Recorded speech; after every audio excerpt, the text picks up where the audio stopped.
Welcome back our channel DN reaction জুরি। আমি দীপঙ্কর। আর আমি নীলাদ্রি। আর আজকে আপনাদের কাছে একটি নতুন ভিডিও উপহার দিতে এসেছি। গতবারে একটি ভিডিও আপনাদের সামনে পরিবেশন করেছিলাম, তা হলো হোয়াই ইন্ডিয়া ইজ গ্রেট। ঠিক একই ভিডিওর একই ব্যক্তি সেই ভিডিওটি ক্রিয়েট করেছেন। সেই ভিডিওটি দ্বিতীয় সংস্করণ, মানে পার্ট 2 যাকে বলি আমরা, সেই পার্ট 2টা আজকে আপনাদের সামনে দেখাবো। খুবই ভালো লাগবে আপনাদের জিনিসটা। আর দেশের সম্বন্ধে আরও অনেক কিছু জানতে পারবো, আপনারাও জানতে পারবেন। আশা করি খুবই ভালো লাগবে আপনাদের সামনে এক্ষুনি ভিডিওটা পরিবেশন করছি। দেখা যাক আজকে আমরা এই ভিডিওর উপরে কি রিয়াক্ট দিতে চলেছি। চলুন ভিডিওটা। আপনারা যে সমস্ত বন্ধুরা আগের ভিডিওটা যারা দেখেননি এখনো, তারা আগের ভিডিওটা দেখে নেবেন। তো চলুন দেখে নেওয়া যাক ভিডিওটা।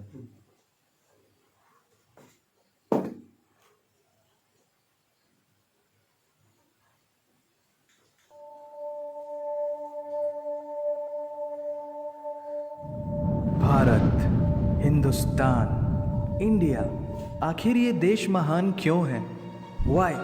Why is India great? Because by year 2022 we'll destroy China's population 1.4 billion? और uneven social stratification या हमारा system, political issues, terrorism, poverty, inequality, illiteracy, right? No, नहीं, सारी दुनिया एक परिवार है, वसुधैव कुटुंबकम। ऐसी संस्कृति सभ्यता वाला हमारा देश जो हम सबके सीने में धड़कता हुआ हिस्सा है, उसी का तो ये सारा किस्सा है। हम उस देश के वासी हैं जहां अव्यवस्था में भी व्यवस्था है, और हमारा मंगलयान हॉलीवुड मूवी ग्रेविटी से भी सस्ता है। पहले ही प्रयास में मंगल तक पहुंचने वाला पहला देश भारत है, और चंद्रयान 2 के बाद भारत वो पहला देश होगा जो चंद्रमा के दक्षिणी ध्रुव पर कदम रखेगा। एक वो दिन था जब 1963 में हमारे पहले रॉकेट को एक साइकिल पर लाया गया था, और आज Indian space research organisation ISRO विश्व के सबसे सफल अंतरिक्ष संगठनों में से एक है।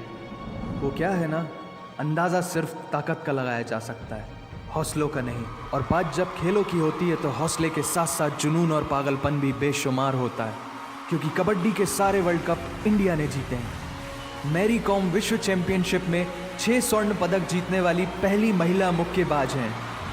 21 दिनों में 6 गोल्ड मेडल जीतने वाली the golden girl Hima Das. Pankaj Advani snooker और बिलियर्ड्स दोनों के सभी प्रारूपों में विश्व खिताब जीतने वाले दुनिया के एकमात्र खिलाड़ी हैं। और ये तो सिर्फ ट्रेलर है, पिक्चर अभी बाकी है, क्योंकि क्रिकेट के तो इतने वर्ल्ड रिकॉर्ड्स हैं, गूंजता रहेगा इस दुनिया में सदियों तक ऐसा अंजाम लिखा है हमने। There is no country more diverse than India. रंगों का देश जहाँ हर दिन एक त्यौहार है। हमारी कला, संस्कृति, सभ्यता इतनी समृद्धशाली है कि आज से 5000 वर्ष पूर्व जब विश्व में ज़्यादातर सभ्यताएं खाना बदोश जीवन व्यतीत करती थी, तब भारत में सिंधु घाटी उन्नति के शिखर पर थी। ऋग्वेद विश्व का सबसे प्राचीन लिखित ग्रंथ है। भारतीय सभ्यता और वेदों ने आज से कई हजार वर्ष पूर्व point, zero, number system, navigation और कैलेंडर से लेकर नृत्य, गायन, वादन और सभी कलाओं के साथ साथ spirituality, astronomy, literature, science, engineering, construction, mathematics, agriculture, business, constitution of natural law और मेडिकल साइंस के साथ साथ स्पेस साइंस तक का लिखित प्रमाणित ज्ञान दिया है। इस संसार के सबसे प्राचीन नगर भारत में है।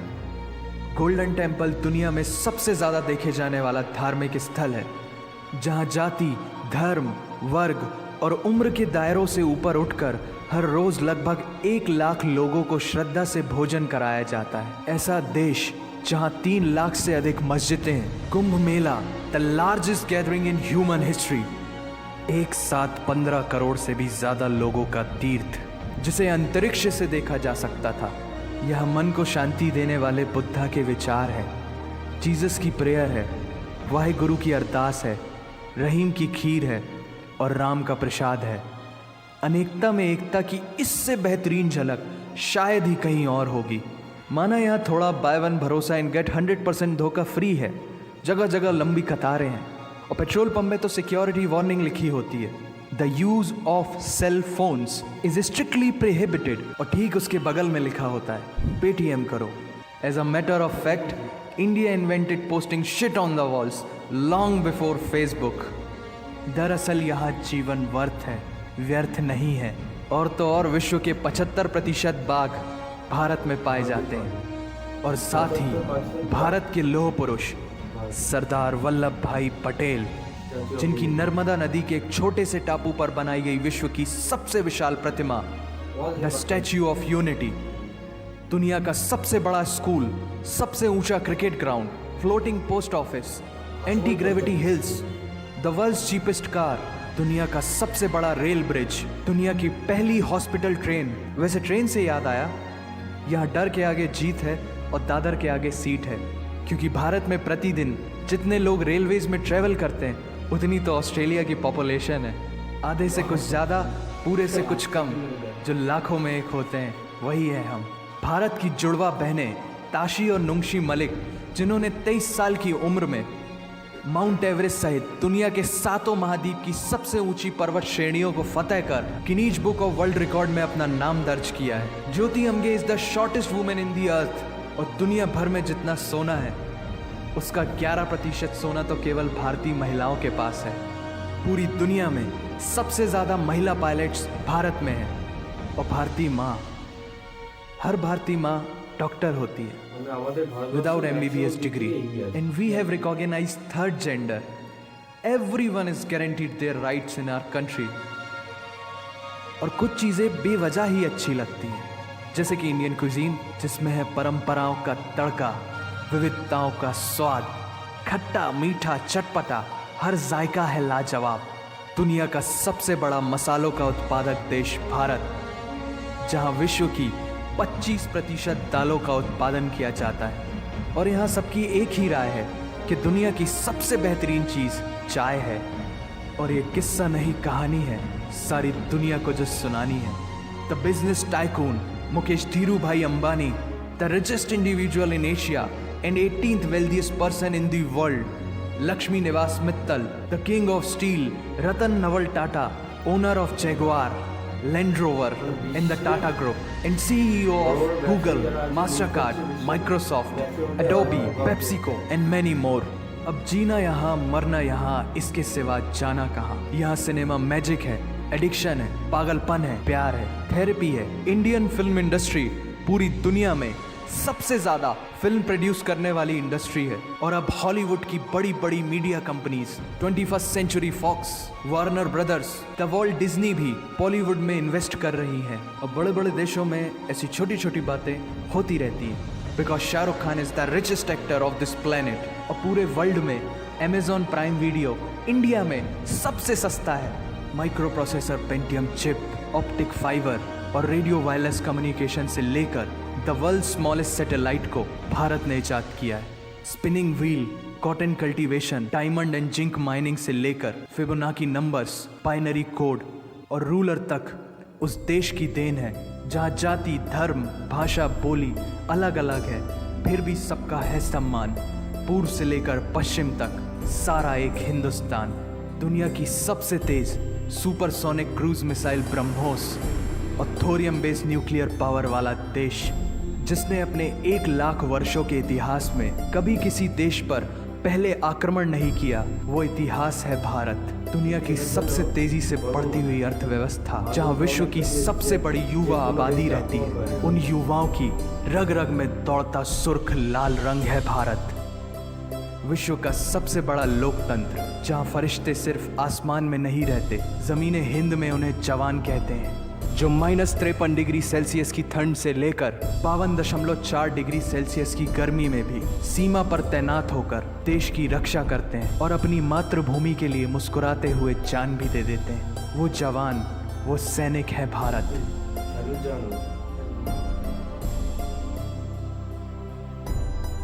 ऐसा देश जहां देश को देश नहीं, माँ, भारत माता समझा जाता है। ऐसे अखंड भारत का नागरिक होने पर हमें गर्व होना चाहिए। और यही वो चीज़ है जो इस देश को एक महान देश बनाती है। That's why India is great nation. और अगर आप सबका दिल भी इन बातों से जोरों से धड़कने लगा है तो इसे अपने साथियों से जरूर शेयर करें। वंदे मातरम।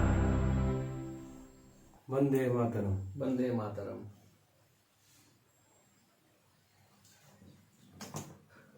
তো ফ্রেন্ডস, কেমন লাগলো ভিডিওটা অবশ্যই সেটা আপনারা জানাবেন। আমাদেরও খুব ভালো লেগেছে সত্যি। যে একটা কথা শুধু বলবো যে ভিডিওটা যে তৈরি করেছে, যে ফার্স্ট ভিডিওটা ক্রিয়েট করেছে, এত সুন্দর করে ডেসক্রিপশনটা দিয়েছে, এত সুন্দরভাবে মানে পুরো টোটালটা বর্ণনা করেছে, মানে শুনলে মানে শেষের দিকে তো ভিডিওটা অনেকটা ইমোশনালি হয়ে গেছিলাম আমি। তাছাড়া শুনতে শুনতে মানে গায়ে কাঁটাও দিচ্ছিল আমার। যা খুব ভালো লাগলো ভিডিওটা। কত কিছু জানতে পারলাম। সমস্ত ভারতীয় ভিডিওটা দেখলেই ইমোশনাল। একদমই তাই। তবে আপনাদের একটা কথা বলবো, যদি পারেন আমাদের ভিডিও ডেসক্রিপশন বক্সে এই অরিজিনাল ভিডিও লিংক দেওয়া আছে, সেখান থেকে আপনারা গিয়ে অরিজিনাল ভিডিওটা দেখে নিতে পারেন। আরো ভালো লাগবে, ভালো করে বড়ভাবে দেখতে পাবেন জিনিসটা। নিশ্চয়ই আমাদের ভিডিওটা তো দেখবেন, আর তার সাথে সাথে যে অরিজিনাল ভিডিও লিংক আছে সেটা দেখেও সেই ভিডিওটা লাইক করে দেবেন। আর আমাদেরটা তো নিশ্চয়ই করবেন। একদম। কত কিছু দেখলাম বন্ধুরা এই ভিডিওটার মধ্যে থেকে। আগের ভিডিওতে অনেক কিছুই ছিল, প্রায় বলতে পারি সবই ছিল, কিন্তু তা সত্ত্বেও এবার এই দ্বিতীয় ভিডিওতে মানে যেটুকু যেন অপূরণীয় ছিল সেটুকু পূরণ করে দিয়েছে। মানে টোটালটাই যেন মনে একটা মানসিক শান্তি আর তৃপ্তি পেলাম পুরো সম্পূর্ণ ভিডিওটা দেখে। আর আমাদের দেশের সম্পর্কে মানে বলে শেষ করা যায় বলে তো মনে হয় না, এত কিছু আছে দেশের সম্পর্কে বলার। বিশ্বের সমস্ত দেশের সাথে আমাদের দেশটা সম্পূর্ণ আলাদা রকমের। কত কিছু দেখলাম। ভারতে 3 লক্ষের ওপরে মসজিদ, যা কোনো মুসলিম কান্ট্রিতে দেখতে পাওয়া যায় না। এটা একটা মানে অভাবনীয় ব্যাপার, এটা সত্যি কথা। এটা যা ইসলামিক কান্ট্রিতেই যে যত মসজিদ থাকে না, একটা ভারতবর্ষ যেখানে একটা ধর্মনিরপেক্ষ দেশ, সেখানে 3 লক্ষের ওপর বেশি মসজিদ। তারপরে আবার কুম্ভ মেলাতে প্রায় 15 কোটি লোক সেখানে কুম্ভ মেলাতে পুণ্য স্নান করতে আসেন। সেখানে পুণ্য স্নান করতে আসেন বা মেলাতে আসেন আর কি, লোক জমায়েত হয়। যা কিনা উপরে স্যাটেলাইট থেকে নিচে জনসংখ্যাটা পুরো ধরা পড়ে, মানে যেখানে কতটা ভিড় সেটা স্যাটেলাইট থেকে দেখা যায়, মহাকাশ থেকে। এটা একটা বিরাট বড় অ্যাচিভমেন্ট আমাদের জন্য। তারপর খেলাধুলার ব্যাপার যদি বলি, তাহলে কবাডি এখনো পর্যন্ত যতগুলো কবাডি ওয়ার্ল্ড কাপ হয়েছে সমস্তটাই ভারতবর্ষে কবাডি ওয়ার্ল্ড কাপের চ্যাম্পিয়ন হয়েছে। তাছাড়া মেরিকম যে বিশ্ব চ্যাম্পিয়নশিপে 6খানা স্বর্ণপদক জিতেছে। তারপর আপনার হিমা দাস 21 দিনে অলিম্পিকে 6টা মেডেল জিতেছে। তারপরে আমাদের ভারতবর্ষে 75% বাঘ তো শুধু ভারতবর্ষেই আছে, মানে বাকি শতাংশটা গোটা বিশ্ব মিলিয়ে শুধু 30%। একদম তাই, 70-72% বাঘ শুধু আমাদের ভারতবর্ষেই আছে। এটাও একটা বিরাট বড়, যেখানে গোটা বিশ্ব পশু সংরক্ষণের জন্য অগ্রগতি ভূমিকা পালন করছে। সবাই এখন বলছে পশু সংরক্ষণ করতে হবে, যাদের বিলুপ্ত না হয়ে যায়। সেখানে দাঁড়িয়ে আমাদের ভারতবর্ষ কতটা এগিয়ে, এই পশু সংরক্ষণের ক্ষেত্রে ভারতবর্ষ কতটা এগিয়ে, যে এখনো পর্যন্ত বর্তমানে 2021 সালে দাঁড়িয়েও আমাদের ভারতবর্ষে বাঘের সংখ্যা 75%। এটাও আমাদের কাছে একটা খুব একটা আনন্দের ব্যাপার। এছাড়া আরেকটা জিনিস যেটা দেখা যায়, আমরা সাধারণত যত মানুষ প্রত্যেকটা দিন মানে রোজগারের নিত্য যাতায়াতের ক্ষেত্রে আমরা যতটা ভারতীয় লোকেরা রেল ব্যবহার করি, আর যতটা রেল যাতায়াত করি বা রেল ব্যবহার করি, সেই জনসংখ্যা, মোট জনসংখ্যা, দেশের যে মোট রেল যাত্রীর জনসংখ্যা আর অস্ট্রেলিয়ার মোট দেশের জনসংখ্যা, সব দুটোই পুরো সমান। এটাই এটা আমাদের কাছে মানে একটা মজার ব্যাপার, আর খুব ভালো লাগছে এটা শুনে। মানে এটা থেকে বোঝা যাচ্ছে ভারতবর্ষের পপুলেশন কত। একদমই তাই। এরপরেও ভারতবর্ষ এত অগ্রগতির সাথে এগিয়ে চলেছে। একদমই তাই। আরো আছে যেটা হচ্ছে আপনার আজ থেকে 5000 বছর আগে যখন সারা বিশ্ব খাবার তৈরি করতে জানতো না, খাবার রান্না করতে জানতো না, তখন ভারতবর্ষ সিন্ধু সভ্যতা উন্নতির শিখরে। মানে এটা ভাবলেই অবাক, সত্যি অবাক লাগে। একদমই তাই। সব থেকে একটা আলাদা একটা জিনিস জানতে পারলাম, ভারতীয় মহিলারা খুব সোনা পছন্দ করে। আমরা যেটা দেখেছি, ভারতীয় মহিলারা একটু একটু করে পয়সা জমিয়ে সেই পয়সা দিয়ে সোনার গয়না তৈরি করতে চলে যায়। সে যতটাই হোক, একটা শখ এটা আমাদের ভারতীয় মহিলাদের। তা যার জন্য আমরা আজকে দেখতে পেলাম যেটা এই ভিডিওর মাধ্যমে যে ভারতবর্ষ গোটা বিশ্বের মধ্যে যত সোনা আছে তার 11% ভারতীয় মহিলাদের কাছেই আছে। তাহলে ভাবুন এটা কটা অভাবনীয় ব্যাপার, 11% সোনা ভারতীয় মহিলাদের কাছেই আছে গোটা বিশ্ব থেকে। মহিলাদের কাছে একদমই তাই। এটা একটা ভালো খুব সুন্দর একটা জিনিস দেখলাম। আর এছাড়া আছে যেটা আপনার সব থেকে বিশ্বের সব থেকে শক্তিশালী যে ব্রহ্মাস্ত্র মানে পরমাণু যেটা ব্রহ্মোস, সেই শক্তিশালী ব্রহ্মোস সেটাও আমাদের ভারতবর্ষ প্রথম তৈরি করেছে। এটাও আমাদের কাছে ভীষণ বড় একটা অ্যাচিভমেন্ট, যা আমাদের এপিজে আব্দুল কালামের থেকে আমরা মানে অনুপ্রাণিত হয়েছি এই ব্যাপারে। আরো আছে যেটা হচ্ছে ঋগ্বেদ। ঋগ্বেদের মতো প্রাচীন গ্রন্থ ভারতবর্ষের লেখা। ঋগ্বেদের মধ্যে লেখা আছে, লিখিত মানে এটা প্রমাণিত যে সেই সময় ঋগ্বেদ যখন লেখা হয় সেই সময় ঋগ্বেদের মধ্যে লেখা আছে নৃত্য, এই সঙ্গীত, বাদ্য, এছাড়াও আপনার আধ্যাত্মিকতা, জ্যোতিষ, বিজ্ঞান, বিচার আইন ব্যবস্থা, চিকিৎসা বিজ্ঞান, এইসবগুলো তখন ঋগ্বেদে লেখা হয়েছিল সেই সময়। এটা লিখিত প্রমাণ আছে তার। এটা সত্যি মানে ভারতবর্ষে সেই সময় কোন পর্যায়ে ছিল। একদমই তাই, একদমই তাই, একদম সঠিক কথা। আর সব থেকে গর্ববোধ হয় যেটা এই যে কারণে ভারতবর্ষ 1 লক্ষ বছরের ইতিহাসেও কখনো কোনো দেশকে, সে প্রতিবেশী দেশ হোক বা অনেক দূরের দেশ হোক, কখনো কোনো দেশের ওপরে প্রথমে আক্রমণ করেনি। অন্য কোনো দেশ আক্রমণ করলে তার প্রতিহত ব্যবস্থা আমাদের দেশ করেছে। তাকে প্রতিহত করা, তাকে রুখে দেওয়া, সেদিক থেকে অনেক কিছু করেছে, কিন্তু কখনো কোনো দেশের ওপরে প্রথমে আঘাত হানেনি আমাদের দেশ। এর জন্য আমাদের দেশের প্রতি আমার সত্যি গর্ববোধ হয়। আর এছাড়া আমাদের দেশের সেনাবাহিনী, তারা তিব্বতে সেই বরফে তুষারের মধ্যে -53°C মধ্যে তারা ডিউটি করে চলেছে, তার দেশকে রক্ষা করে চলেছে। আবার আমাদের রাজস্থান, গুজরাটে, সেখানেও দেখেছি আমরা মরুভূমির মধ্যে 55 থেকে 60°C মধ্যে উত্তপ্ত গরমের মধ্যে, বালুর মধ্যে, সেখানে পর্যন্ত তারা গরমের মধ্যে ডিউটি করে চলেছে, তাদের নিজেদের কর্তব্য দেশের জন্য পালন করে চলেছে। আবার কখনো কখনো ক্ষেত্রে দেখতে পারি বহিঃশত্রুর কাছে আমাদের দেশের সেনাবাহিনী ক্যাজুয়ালিটি হয়ে যাচ্ছে, তারা শহীদ হয়ে যাচ্ছেন। সেই কারণে তাদের যে আত্মবলিদান, তাদের দেশের প্রতি যে আত্মবলিদান, সারা দেশবাসী তাদেরকে মনে রাখবে এবং তাদের প্রতি আমরাও খুব গর্বিত, আমরাও তাদেরকে সশ্রদ্ধ প্রণাম জানাই। তাছাড়া আছে আপনার পাঞ্জাবে অবস্থিত স্বর্ণ মন্দির, যেটা হচ্ছে আপনার প্রতিদিন জাতি ধর্ম নির্বিশেষে প্রতিদিন 1 লক্ষ মানুষকে ভোগ খাইয়ে থাকে। সত্যি ভাবা যায়, একদম মানে আশ্চর্যজনক ব্যাপার একটা। 1 লক্ষ, আমি নিজেও সেখানে গিয়েছি, নিজেই স্বর্ণ মন্দির থেকে ঘুরে এসেছি। শুধু যে খাওয়ায় তাই নয়, তারা যথেষ্ট শ্রদ্ধার সাথে প্রত্যেককে যত্ন সহকারে পেট ভরিয়ে যত্ন সহকারে খাওয়ায়। মানে এটা একটা অভাবনীয় ব্যাপার। আরেকটা পয়েন্ট তুমি খেয়াল করে দেখেছো, স্ট্যাচু অফ ইউনিটি, যেটা কিনা আমাদের মানে সারা বিশ্বের মধ্যে রেকর্ড। একদম তাই। সব থেকে বড় প্লে গ্রাউন্ড, সব থেকে বড় মোতেরা স্টেডিয়াম, সবচেয়ে বড় প্লে গ্রাউন্ড, সেটাও আমাদের ভারতবর্ষে। সবচেয়ে বড় মানে ভাসমান পোস্ট অফিস, সেটাও আমাদের ভারতবর্ষে। আবার স্ট্যাচু অফ ইউনিটি, অত বড় লৌহ মানব তাকে বলা যেমন হয়েছে, তার স্ট্যাচুটাকেও লোহা দিয়েই বানানো হয়েছে। সমস্তটা লোহা গলিয়ে তার স্ট্যাচু তৈরি করা হয়েছে, বিশ্বের সব থেকে উচ্চতম স্ট্যাচু, সেটাও আমাদের ভারতবর্ষে। অন্য দেশ থেকে যখন আমার ভারতবর্ষে এই সমস্ত জিনিসগুলোকে সবাই দেখতে আসে, তখন এই বুকটা খুব গর্বে ভরে ওঠে। আর আমরা সর্বদা আমাদের দেশকে মায়ের সাথে তুলনা করি, আমরা এই দেশকে মাতৃভূমি বলি, তাই আমরা দেশকে মা বলে মনে করি, ভারত মাতা বলে সম্মান। একদমই তাই, আমরা সর্বদা এই দেশকে আমাদের ভারত মা হিসেবে সম্মান করি। এই মায়ের পদতলেই আমরা থাকতে চাই এবং এই মায়ের পদতলেই যেন আমাদের মৃত্যু হয়, এটাই আমরা ভারতবর্ষের জন্মে নিজেদেরকে গর্বিত মনে করি। একদম তাই, একদম তাই। বন্ধুরা, আজকে ভিডিওটার মাধ্যমে অনেক কিছু জ্ঞান লাভ হলো, অনেক কিছু দেশের সম্পর্কে জানতে পারলাম, খুব ভালো লাগলো অনেক কিছু দেখে। আশা করি আপনাদেরও ভালো লাগবে। আপনাদের কেমন লেগেছে তা আপনারা কমেন্ট বক্সে জানাবেন। ভিডিওটা ভালো লেগে থাকলে অবশ্যই লাইক করবেন, অবশ্যই সাবস্ক্রাইব করবেন, বন্ধু বান্ধব অন্য কারো সবার মধ্যে, পরিচিতদের মধ্যে ভিডিওটাকে শেয়ার করবেন, আরও মানুষকে দেখার সুযোগ করে দেবেন। আর আমাদের সাথে থাকবেন। আবার পরবর্তী নতুন কোনো ভালো ভিডিও আপনাদের সামনে উপহার দেবো। তবে আজকে এই পর্যন্তই আমরা এই ভিডিও শেষ করলাম, আজকের পর্ব। পরবর্তী ভিডিওতে আবার দেখা হবে আপনাদের সাথে। নমস্কার বন্ধু। নমস্কার।